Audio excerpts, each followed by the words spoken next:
It's been an amazing 10 years, and I have grown so much as a person in the last 10 years and have connected with so many amazing community members that are now, I feel, part of my life.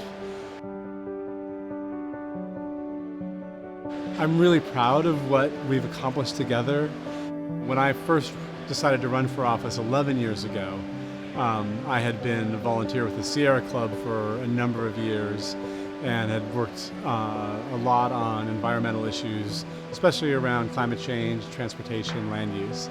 The realities that we're starting to see because of the impacts of climate change in our city and around the country, around the planet, whether it's droughts or floods or storms or forest fires or our ability to grow food or get fish from the sea, all those things, and our ability to adapt to those changes is going to be in large part driven by how wealthy you are. Seattle City Councilman Mike O'Brien, who has taken a stand on this both with his mouth and also with his kayak. Seattle has a long history of civil disobedience, and this is something that's just so counter to everything that Seattle stands for. We try to think of ourselves as leaders on fighting climate change. No one should be drilling in the Arctic.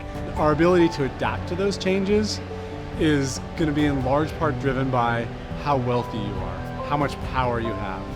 Who is this guy, Mike O'Brien? And as I've reflected on that, I don't think I really knew who I was going to be either. I mean, I knew I'd fight for climate change because that's something I've been fighting for, but the other issues that I've worked on, I did not predict that those were things I've worked on. And the reason that I've evolved in the way I have isn't because of some innate sense in me, it's because of the community members I've interacted with. This isn't just random about where people live and who's impacted.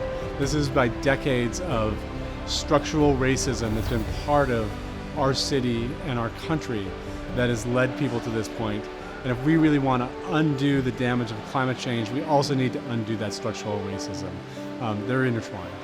City council members do have a lot of power, and there's a small handful of people that know the power that we hold and really try to influence it. And most of those folks are very well financed. Often they're from major corporations, and they have paid lobbyists and paid staff, and they're working constantly to shape the narrative of the city.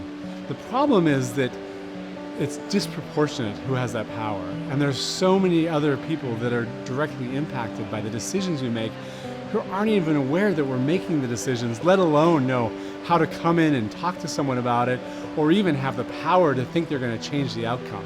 When I've had a chance to work with community members who are going to be impacted by a policy decision and get to truly build a relationship with them and help them help me make a policy that will actually make a positive outcome in their life. But it's also amazing to see people who thought that the system was designed for other people and all of a sudden feel like, no, they actually have some access and they have some power.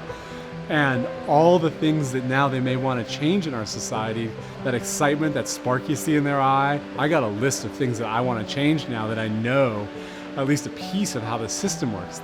A democracy shouldn't just be about a handful of elite, powerful, wealthy people that choose policy. It should be that everyone has equal access to it. And I'm grateful for the partnerships I've built.